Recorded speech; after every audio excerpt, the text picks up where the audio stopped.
السلام عليكم ورحمة الله تعالى وبركاته. أعوذ بالله من الشيطان الرجيم. بسم الله الرحمن الرحيم.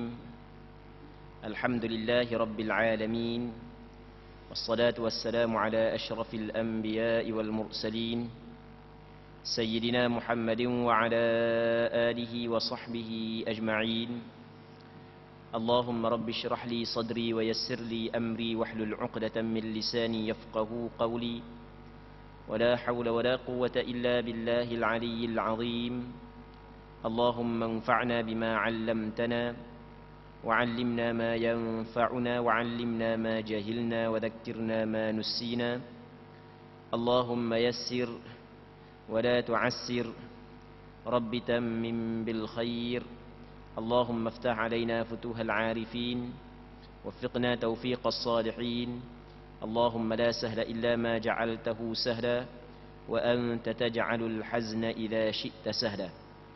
InsyaAllah kita sambung balik pengajian kitab Bulughul Maram yang membincangkan hadis-hadis Rasulullah sallallahu alaihi wasallam yang berkait dengan hukum hakam, yang dikarang oleh Al-Imam Al-Hafidh Ibnu Hajar Al-Asqalani rahimahullahu subhanahu wa ta'ala, wa nafa'ana Allahu bi'ulumihi fid darain amin.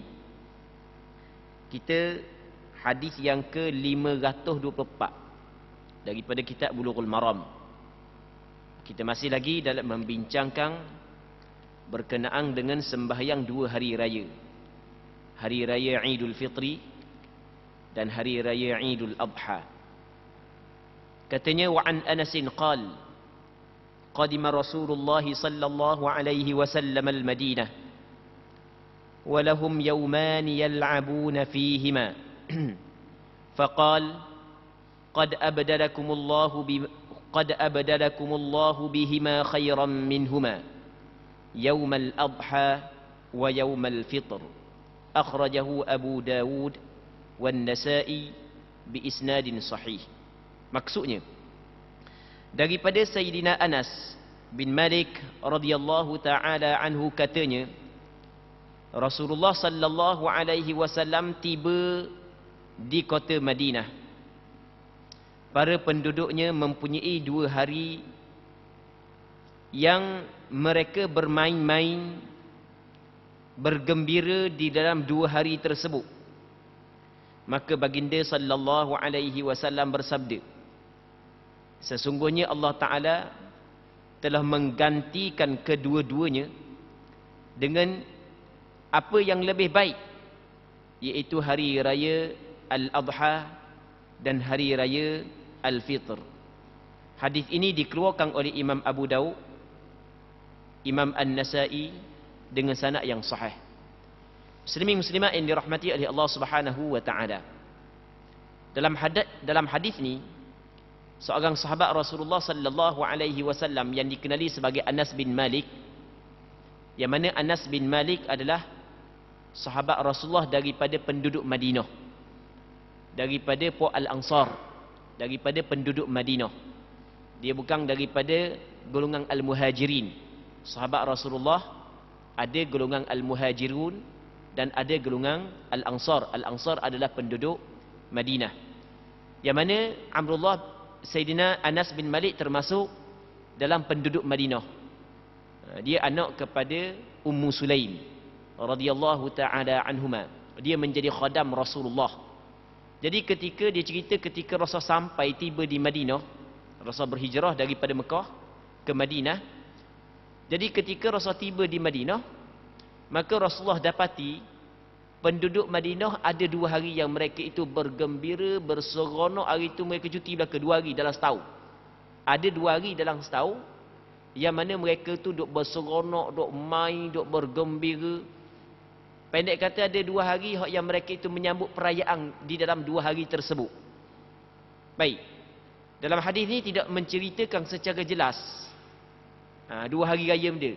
Di dalam hadis yang lain ataupun dalam riwayat yang lain menyebut secara jelas bahawa dua hari tersebut dikenali, yang pertamanya sebagai perayaan Nairuz, yang keduanya adalah perayaan Mahrajan. Menda pula Nairuz dengan Mahrajan. Nairuz adalah perayaan yang disambut oleh puak-puak Farsi. Farsi sekarang ni Irang. Ketika tu puak Farsi ataupun negara Farsi di antara kuasa besar dunia. Dia dekat dengan negara Arab ketika tu.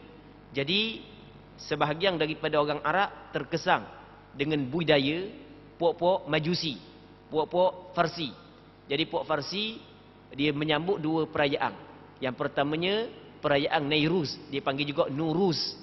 Dia Nur, pun lupa lebih tepat. Perkataan Nuruz ni adalah sambutan hari baru.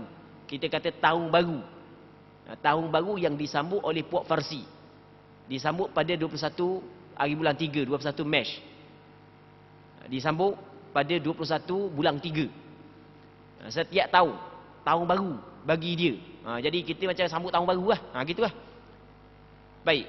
Yang keduanya adalah sambutan Mahrajan. Iaitu mereka sambut Mahrajan pada 26 daripada bulan 26 bulan 10. Bulan kita ni. 26 bulan 10 disambut Mahrajan. Baik. Muslimin muslimat yang dirahmati oleh Allah Subhanahu wa taala. Jadi penduduk Madinah sebelum daripada datang Nabi sallallahu alaihi wasallam mengambil beberapa perkara ataupun beberapa budaya yang dilakukan oleh puak-puak Farsi, penyembah api, golongan musyrikun. Jadi dalam setahun ada 2 hari yang mereka sambut beraya, duk main gembira sungguhlah 2 hari tersebut. Maka Rasulullah sallallahu alaihi wasallam sampai ke Madinah, Rasulullah sallallahu alaihi wasallam kata tinggalkan 2 hari tersebut, cukuplah menyambut 2 hari tersebut. Sesungguhnya Allah Subhanahu wa taala telah mengganti perkara yang jauh lebih baik, iaitu yang pertamanya hari raya puasa, yang keduanya hari raya haji. Muslimin muslimat yang dirahmati oleh Allah Subhanahu wa taala, berpandukan kepada hadis ini dan beberapa hadis-hadis yang lain, bahawasanya menyambut perayaan agama lain yang berkait dengan agama mereka, hukum dia adalah haram, apa jua nama sekalipun. Menyambut perayaan agama lain yang berkait dengan agama mereka, hukumnya adalah haram, apa jua nama sekalipun. Poga ke apa, dok kira lah, apa jua sekalipun nama dia, hukum dia adalah haram. Itu perlu kita kena tahu, muslimin muslimat yang dirahmati oleh Allah Subhanahu wa taala. Sehingga kan di dalam Al-Quranul Karim ada ayat dalam surah Al-Furqan ayat 72, Allah Subhanahu wa taala berfirman, "Walladzina la yashhaduna az-zur wa idza marru bil-lagwi marru kirama." Maksudnya dia, dan orang-orang yang tidak menyaksikan zur, kepalsuan, dan apabila mereka bertemu dengan orang-orang yang mengerjakan perbuatan-perbuatan yang tidak berfaedah, mereka lalui sahaja dengan menjaga kehormatan dirinya. Maksud az-zur di dalam ayat ini adalah perayaan kaum musyrikin. Di dalam tafsir Imam Ibn Kathir mengatakan la yashhaduna az-zur wa qala Abu al-Aliyah wa Tawus wa Muhammad ibn Sirin wa Dhahhak wa Rabi' ibn Anas wa ghairuhum hiya a'yadul musyrikin. Maksudnya Abu Aliyah, Imam Tawus, Imam Muhammad bin Sirin, Imam Dhahhak, Imam Rabi' bin Anas dan beberapa ulama-ulama yang lain mengatakan bahawasanya yang dimaksud dengan zur di dalam ayat tadi, hak yang Allah Taala kata orang-orang hak yang tidak menyaksikan, yang tidak hadir, zur ialah merujuk kepada perayaan kaum musyrikin. Sebab itulah setiap perayaan yang berkait dengan agama syirik, maka tidak boleh kita sambut, hukum dia adalah haram. Muslimin muslimat yang dirahmati oleh Allah Subhanahu wa taala, Imam Baihaqi di dalam kitabnya menyebut satu asar daripada Sayyidina Umar bin Al-Khattab radhiyallahu taala anhu. Kata Sayyidina Umar, ijtanibu a'da Allah fi a'yadihim, jauhilah musuh-musuh Allah dalam perayaan mereka. Jauhilah musuh-musuh Allah di dalam perayaan mereka. Sebab itulah kalau kita buka dalam kitab fiqh, maka kita dapati ulama-ulama fiqh mengharamkan kita menyambut perayaan yang berkait dengan agama lain. Yang berkait dengan agama lain. Imam Ad-Damiri dalam kitab An-Najmul Wahaj, begitu juga Khatib Asy-Syarbini dalam kitab Mughnil Muhtaj menyebut yu'azzaru man wafaqal kuffara fi a'yadihim, ditakzir dan dikecam orang Islam yang bersama dengan orang kafir di dalam menyambut perayaan mereka. Jadi kita kena berhati-hati dalam masalah ini. Muslimin muslimat yang dirahmati oleh Allah Subhanahu wa taala. Agama Islam tidak melarang kita berbuat baik kepada orang bukan Islam selama mana mereka itu tidak memusuhi agama, selama mereka itu tidak memerangi kita dan menghalau kita daripada kampung halaman kita. Agama Islam tidak melarang kita berbuat baik, tetapi dalam kita berbuat baik ada panduan-panduan yang perlu kita kena ikut. Kita kena ada panduan-panduan ketetapan hukum hakam yang ditetapkan oleh agama Islam. Benda-benda yang berkait dengan syirik, benda-benda yang berkait dengan larangan yang dilarang oleh agama, jangan kita ikut sekali. Muslimin muslimat yang dirahmati oleh Allah Subhanahu wa taala. Mengulang sekali lagi. Agama Islam tidak melarang kita berbuat baik kepada orang kafir. Sehingga kan dalam Al-Quran Allah Subhanahu wa taala berfirman, لا ينهاكم الله عن الذين لم يقاتلوكم في الدين ولم يخرجوكم من دياركم أن تبروهم وتقسطوا إليهم إن الله يحب المقسطين. Allah Ta'ala tidak melarang kamu berbuat baik kepada orang kafir yang tidak memerangi kamu dan tidak menghalau kamu daripada kampung halaman kamu. Allah Ta'ala tidak melarang membuat baik, bersikap adil terhadap mereka itu. Bahkan Allah Ta'ala amat suka kepada orang yang bersikap adil. Hak yang Allah Ta'ala larang adalah berbuat baik kepada orang kafir, hak yang memerangi kamu dan menghalau kamu daripada kampung halaman. Hak itu Allah Ta'ala larang. Tetapi walaupun agama Islam tidak melarang kita berbuat baik kepada orang kafir, bukanlah bermakna boleh bersama dengan mereka dalam perkara-perkara hak yang dilarang oleh agama. Antara perkara hak yang dilarang oleh agama adalah bersama mereka dalam menyambut perayaan yang berkait dengan agama mereka. Muslimin muslimat yang dirahmati oleh Allah Subhanahu wa taala. Kabi. Seterusnya katanya, wa an Ali radhiyallahu taala anhu qala min as-sunnati an yakhruja ila al-'id mashiya. Rawahu at-Tirmidzi wa hasanah. Maksudnya daripada Sayyidina Ali radhiyallahu taala anhu, katanya termasuk perkara yang disunatkan dalam hari raya ialah berangkat ke tempat solat dengan berjalan kaki. Diriwayatkan oleh Imam Tirmidzi dengan sanad yang hasan. Muslimin muslimat yang dirahmati oleh Allah Subhanahu wa taala. Sayyidina Ali menceritakan kepada kita bahawasanya di antara sunnah, perkataan Sayyidina Ali minas sunnah, ia memberi maksud sunnah Nabi sallallahu alaihi wasallam. Hadis ini adalah perkataan Sayyidina Ali tapi pada hukum hadis marfu'. Maksudnya pada hukum ia datang daripada Nabi sallallahu alaihi wasallam. Sebab Sayyidina Ali kata minas sunnah. Ini antara sunnah Rasulullah. Sunnah siapa lagi? Sunnah Rasulullah lah. Sunnah Rasulullah sallallahu alaihi wasallam adalah pada hari raya ialah berangkat ke tempat solat dengan jalan kaki. Ini di antara sunnah. Jadi antara sunnah yang mungkin hanya segelintir di kalangan kita saja yang mengamalkan sunnah ini pada hari raya ialah berjalan kaki. Sama ada rumah dekat ataupun jauh dengan masjid. Berjalan kaki pergi ke tempat solat. Hadis ini dinilai hasan oleh Imam Tirmidzi.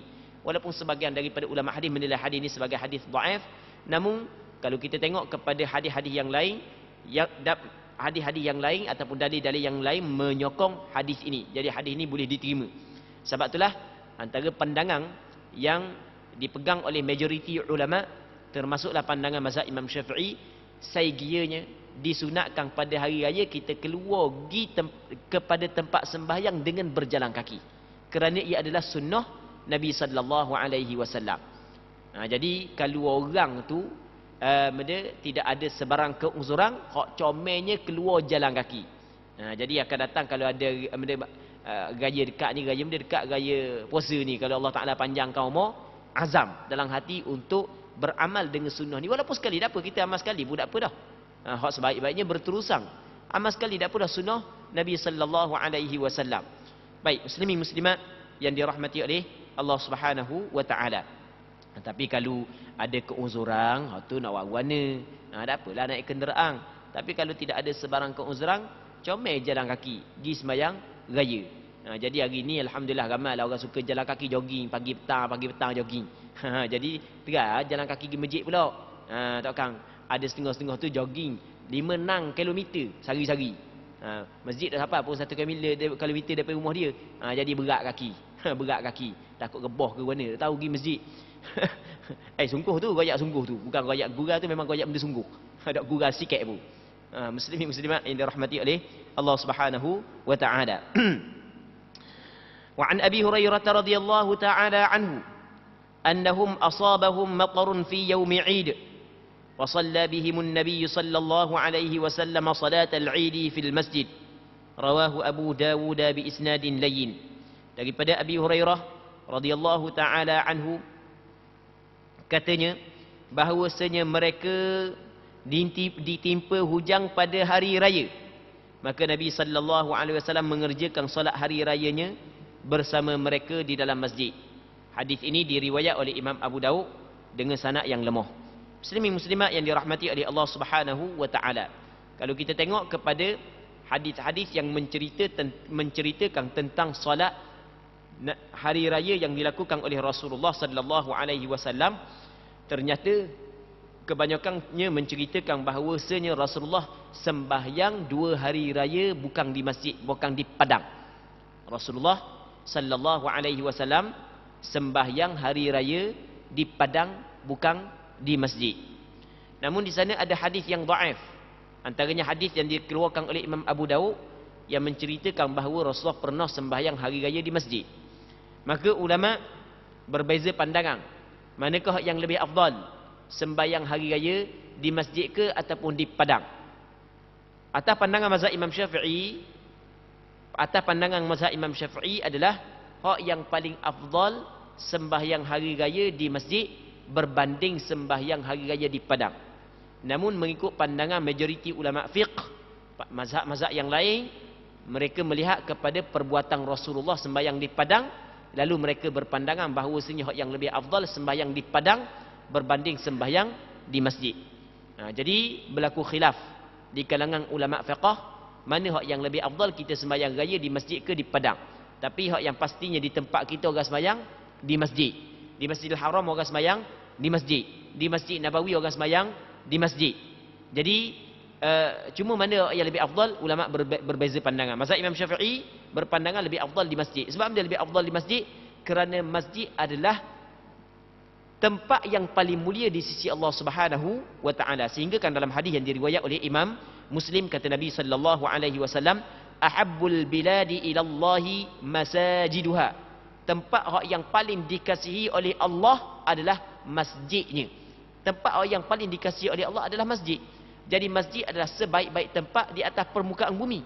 Maka sebaik-baiknya kita laksanakan ibadat tersebut pada sebaik-baik tempat.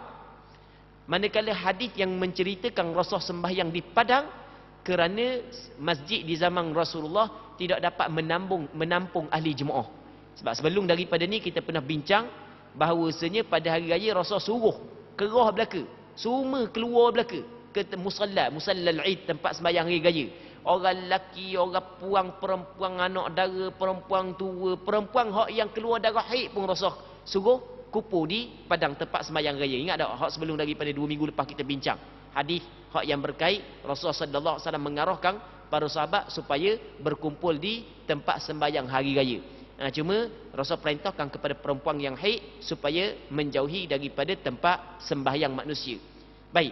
Jadi oleh kerana pakat tubik belaka, maka masjid Rasulullah tidak dapat menampung ahli jemaah, maka sesuai buat di padang. Itu pandangan mazhab Imam Syafi'i. Jadi pandangan mazhab Imam Syafi'i kata hak yang paling comel sembahyang di masjid, melainkan kalau masjid tidak dapat menampung ahli jemaah, maka sebaiknya buat di padang.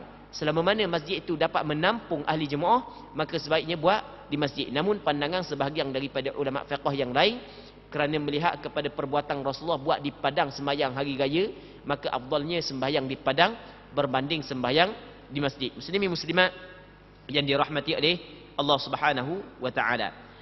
Seterusnya kita masuk dalam perbahasan baru, iaitu perbahasan bab salatil kusuf, bab pada menjelaskan membincangkan sembahyang gerhana. Jadi kadang-kadang kita berlaku gerhana. Gerhana mungkin gerhana matahari, mungkin gerhana bulan.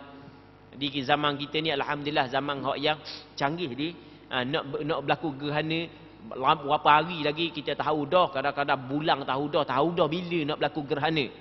Di zaman kita ni memang cukup hebatlah. Jadi di sana ketika berlaku gerhana, sama ada gerhana matahari ataupun gerhana bulan, ada perkara-perkara yang disunatkan, yang dituntut oleh syarak agar kita melakukannya. Antaranya adalah sembahyang gerhana. Muslimin muslimat yang dirahmati oleh Allah Subhanahu wa taala. Katanya Anil Mughirah bin Syu'bah radhiyallahu taala anhu qala in kasafatis syamsu ala ahdi Rasulillah sallallahu alaihi wasallam yawma mata Ibrahim faqala an-nas in kasafatis syamsu limauti Ibrahim faqala Rasulullah sallallahu alaihi wasallam إن الشمس والقمر آيتان من آيات الله لا ينكسفان لموت أحد ولا لحياته فإذا رأيتموهما فادعوا الله وصلوا حتى تنكشف متفق عليه وفي رواية للبخاري حتى تنجلي. Katanya daripada Mughirah bin Syu'bah, seorang sahabat Rasulullah radhiyallahu taala anhu, katanya bahawa di masa di zaman Rasulullah sallallahu alaihi wasallam matahari pernah mengalami gerhana bertepatan dengan kematian Ibrahim, putera Nabi sallallahu alaihi wasallam daripada Maryah Al-Qibtiyah radhiyallahu taala anha. Jadi Rasulullah sallallahu alaihi wasallam mempunyai seorang anak yang diberi nama dengan Ibrahim. Anak Rasulullah sallallahu alaihi wasallam semua sekali 7 orang. Anak Rasulullah 7 orang. 3 lelaki, 4 perempuan. Yang mana 7 orang tersebut semuanya daripada isteri Rasulullah Khadijah Al-Kubra, Khadijah bintu Khuwailid.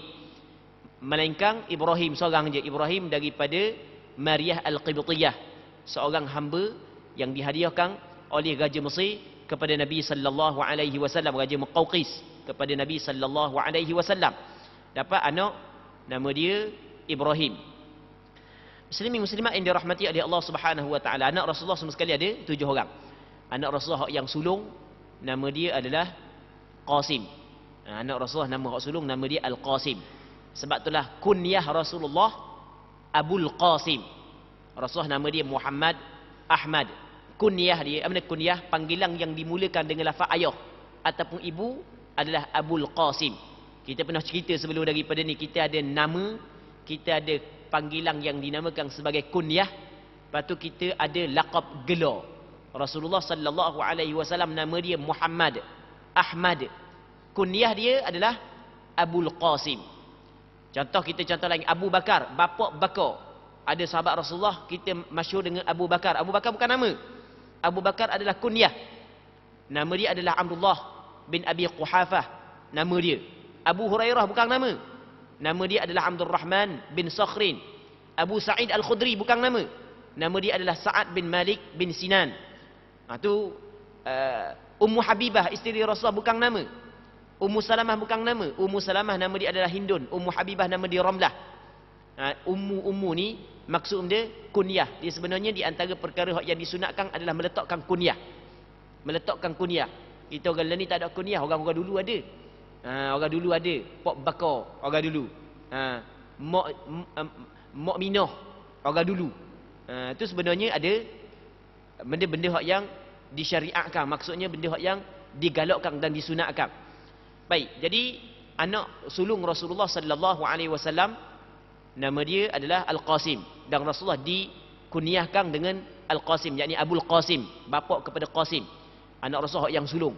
Cuma ada juga pandangan mengatakan dia saat itu hak yang sulung, ada setengah kata dia saat itu nombor 2 selepas daripada Zainab. Jadi ada sedikit perbincangan di kalangan ulama. Jadi Qasim dia dilahirkan sebelum Rasulullah dilantik menjadi nabi. Al-Qasim dilahirkan sebelum daripada Rasulullah dilantik menjadi Nabi. Dan dia mati masa kecil juga. Dia hidup sekejap aja, dia mati masa kecil. Lepas tu anak Rasulullah sallallahu alaihi wasallam yang kedua, hak lelaki, nama dia adalah Abdullah. Abdullah ni diberi gelaran Tayyib. Abdullah juga diberi gelaran Tahir. Kalau kata anak Rasulullah Tayyib, ya, itu adalah gelaran kepada Abdullah. Kalau anak Rasulullah orang kata Tayyib, ya, itu gelaran kepada Abdullah. Yang mana Abdullah adik kepada Al-Qasim, juga mati masa kecil. Manakala hak yang ketiganya adalah Ibrahim. Ibrahim ni dia dilahir di Madinah dah. Sebab Rasulullah sallallahu alaihi wasallam, tak silap ingat, dia dilahirkan pada melupa pada tahun berapa, tak ingat dah. Tahun yang ke-8 Hijrah rasa, tak ingat. Wallahu alam, tak ingat. Jadi pendek kata dia dilahirkan di Madinah. Jadi semua mati masa kecil. Anak lelaki Rasulullah mati masa kecil belaka. Hak yang dah besar anak puang dia. Anak puang Rasulullah yang paling besar sekali Zainab. Zainab dilahirkan ketika Rasulullah sallallahu alaihi wasallam umur 30 tahun. Umur 30 tahun dilahirkan Zainab. Jadi Zainab dilahirkan sebelum daripada Rasulullah dilantik menjadi Nabi. Zainab nikah dengan Abul As bin Ar-Rabi'. Nikah dengan sepupu dia sebelah mak. Abul As bin Ar-Rabi' adalah anak saudara kepada Khadijah. Nikah dengan sepupu dia. Boleh dua orang anak. Yang pertamanya Ali, yang keduanya Umamah. Jadi ketika Khadijah memeluk Islam bersama anak-anak perempuan dia, tapi Abul As bin Ar-Rabi' tidak memeluk Islam. Kekal dalam keadaan dia sebagai seorang hak yang musyrik. Baik. Lepas tu dia dapat anak, satunya nama Ali, yang keduanya nama Umamah. Zainab radhiyallahu taala anha mati ketika dia berada di Madinah. Sebelum daripada Rasul sallallahu alaihi wasallam wafat, Zainab mati. Selang beberapa dah lama mana anak dia Ali mati pula. Cuma Umamah dah besar. Umamah apabila besar nikah dengan Sayyidina Ali. Nikah dengan Sayyidina Ali. Nikah dengan pak sepupu dia. Setelah daripada mak saudara dia Fatimah wafat. Payah nak ingat tau. Mesti ketang kali yo. Baik, muslimin muslimah yang dirahmati oleh Allah Subhanahu wa taala. Anak Rasulullah selepas daripada Zainab, Ruqayyah. Ruqayyah ni adalah seorang perempuan yang masyhur dengan bersangatan comel. Dan Rasul kahwinkan dia dengan Sayyidina Uthman. Selepas daripada dia bercerai dengan Utbah bin Abi Jahal. Dia nikah dengan anak Abu Jahal dulu. Lepas tu oleh kerana Abu Jahal memusuhi Rasulullah, dia suruh tinggal anak Nabi sallallahu alaihi wasallam. Lepas tu nikah dengan Sayyidina Uthman bin Affan. Baik, dapat dua orang anak. Yang pertamanya nama dia Abdullah, yang keduanya nama dia Amr. Dapat dua orang anak. Nikah dengan Sayyidina Uthman. Selepas daripada peperangan Badar, mati Ruqayyah. Maka Rasulullah kahwinkan pula Sayyidina Uthman dengan anak perempuan Rasulullah namanya Ummu Kulthum.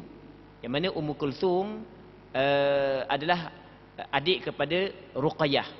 Sebab itulah Sayyidina Uthman diberi gelaran sebagai Dzun Nurain, seorang yang mempunyai dua cahaya, kerana dua orang anak perempuan Rasulullah pernah menjadi isteri dia. Baik.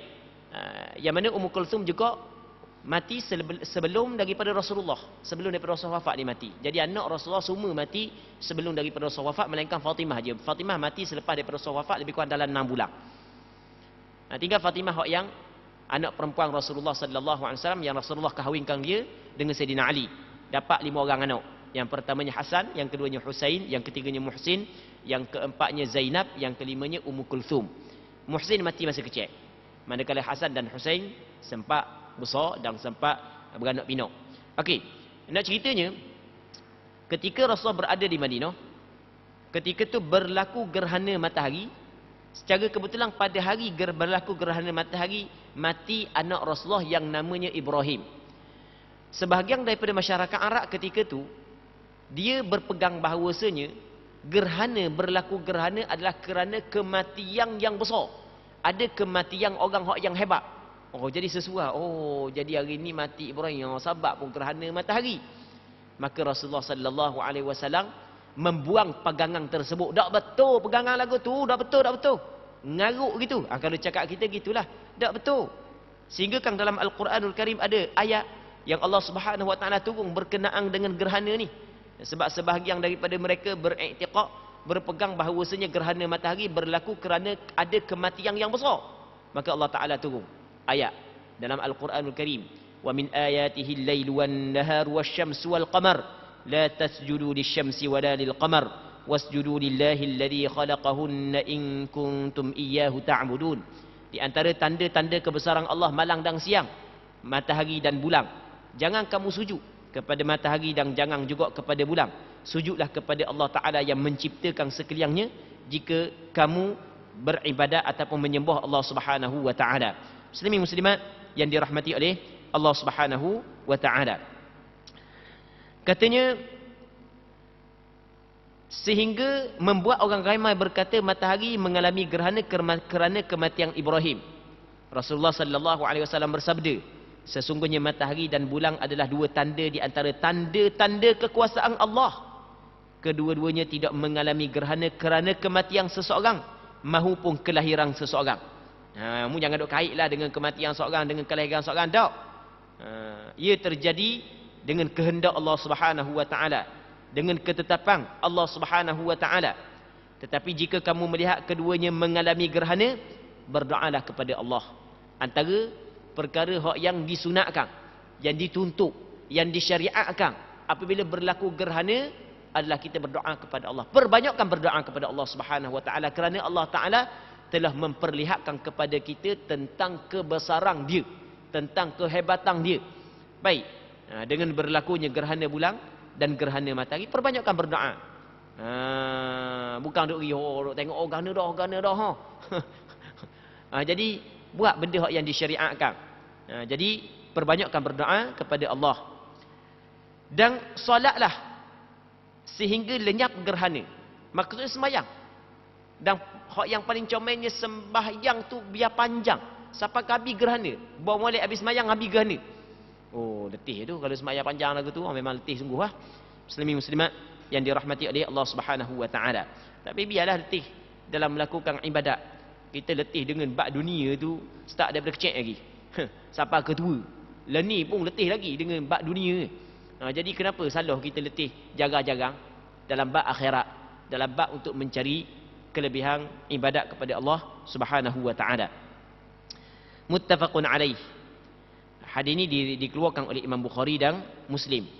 Namun dalam riwayat Bukhari disebutkan hingga terang kembali.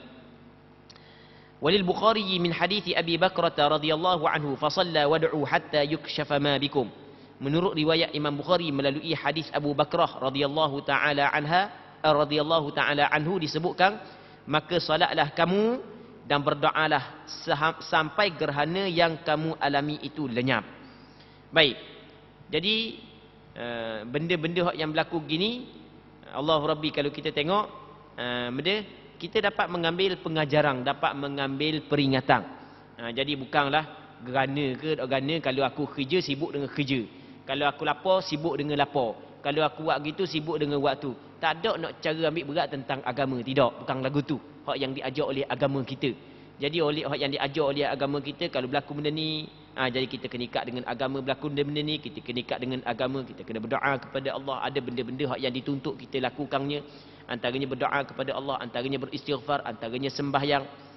Baik, katanya wa an Aisyah radhiyallahu taala anha anna an-nabiy sallallahu alaihi wasallam jahara fi salatil kusufi bi qira'atihi fa shalla 4 raka'atin fi rak'atain wa 4 sajadat, muttafaqun alaih. Wa hadha lafdhu Muslim. وفي رواية له فبعث مناديا ينادي الصلاة جامعة. Daripada Aisyah radhiyallahu taala anha, katanya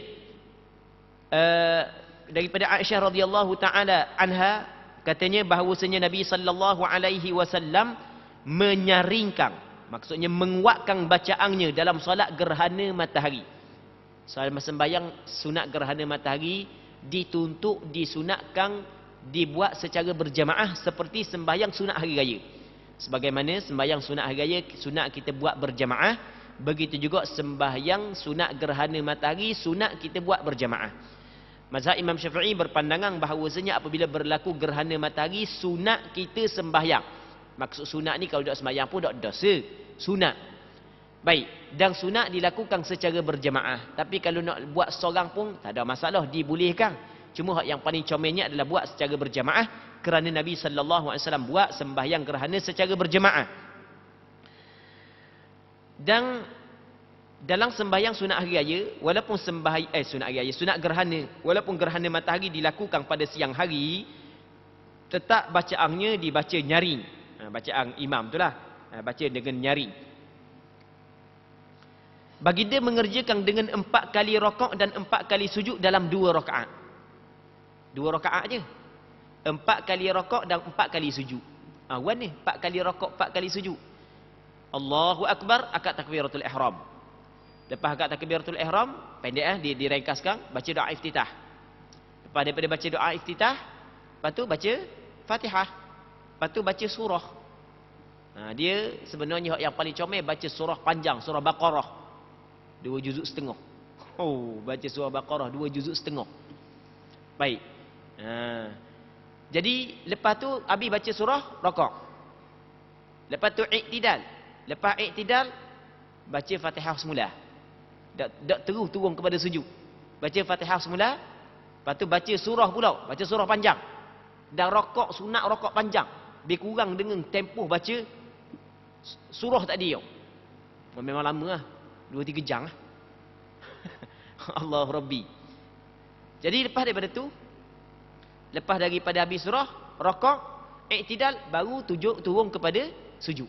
Sujud yang pertama, doa antara 2 sujud. Sujud yang kedua, bangun kepada rakaat yang kedua. Baca Fatihah, surah. Lepas tu, rakaat. Lepas rakaat, iktidal. Lepas iktidal, baca surah, baca Fatihah dan surah pula. Tak terus sujud. Lepas tu habis surah, baru rakaat, iktidal, turun kepada sujud. Itu maksud 2 rakaat, 4 kali rakaat, 4 kali sujud. Muslimin muslimat yang dirahmati oleh Allah Subhanahu wa taala. Katanya, jadi Aisyah radhiyallahu taala anha menceritakan bahawasanya baginda mengerjakan dengan 4 kali rakaat dan 4 kali sujud dalam 2 rakaat. Muttafaqun alaih. Hadis ini dikeluarkan oleh Imam Bukhari dan Muslim. Teks hadis ini menurut riwayat Muslim, tapi lafaz yang kita baca tadi saat itu menurut riwayat Imam Muslim. Menurut riwayat Imam Muslim yang lain disebutkan bahawa baginda memerintahkan kepada juru seru untuk menyeru as-salata jami'ah. Sebab itulah kata ulama, pada sembahyang sunat gerhana matahari ataupun gerhana bulan, disunatkan seorang dilaung as-salata jami'ah. Dia tidak ada azan, tidak ada iqamah. Sunat kata as-salata jami'ah, as-salata jami'ah. Baca mulai bagi daripada sudut i'rab, daripada sudut tata bahasa Arab boleh baca as-salatu jami'ah, boleh baca as-salata jami'ah. Tapi hak yang paling comel adalah baca as-salata jami'ah, bukan as-salatu jami'ah. Ni bagi Tok Bilal, Tok Bilal. Jadi hak yang paling comel daripada sudut tata bahasa Arab boleh as-salatu jami'atun dan boleh as-salata jami'atan. Boleh belaka dua-dua. Tapi hak yang paling comel as-salata jami'ah. Bagi Tok Bilal, dia kena ingat hak paling comel baca as-salata jami'ah. Baik, muslimin muslimat yang dirahmati oleh Allah Subhanahu wa taala. Jadi kata ulama berpandukan kepada hadis ini, sunat bagi Bilal sebelum daripada sembahyang gerhana matahari dan gerhana bulan dilaung dengan ucapan as-salata jami'ah. Weh, mari sembahyang. Kalau cakap kita, mari sembahyang secara berjemaah tu cakap kita gitu itulah. Mari sembahyang secara berjemaah tu as-salata jami'ah. Muslimin muslimat yang dirahmati oleh Allah Subhanahu wa taala. Jadi untuk malam ni kita kena berhenti sini dulu. Sebab hadis yang berikutnya panjang, tak sempat dah kita nak baca untuk malam ni. Insya-Allah kita berjumpa pada minggu-minggu akan datang kalau sekiranya dipanjangkan umur. Dan kita berdoa kepada Allah Subhanahu wa taala agar Allah Subhanahu wa taala memberkati majlis ilmu yang kita adakan pada malam yang mulia ini. Wallahu Subhanahu wa taala a'la wa a'lam. Allahumma haqqiqna bittiba'i nabiyyika Muhammadin sallallahu alaihi wasallam zahiran wa batina. Allahumma ja'alna mimman yastami'una al-qawla fayattabi'una ahsanah. Allahumma akrimna bil ikhlasi fil qawli wal 'amal. اللهم إنا نسألك الإخلاص في القول والعمل. اللهم أعط كل واحد منا سؤله على النحو الذي يرضيك عنا. اللهم اغفر لنا ولوالدينا وارحمهم كما ربونا صغارا، ولمشايخنا ولأقاربنا ولمن أحسن إلينا ولمن أوصانا بالدعاء ولجميع المسلمين والمسلمات برحمتك يا أرحم الراحمين.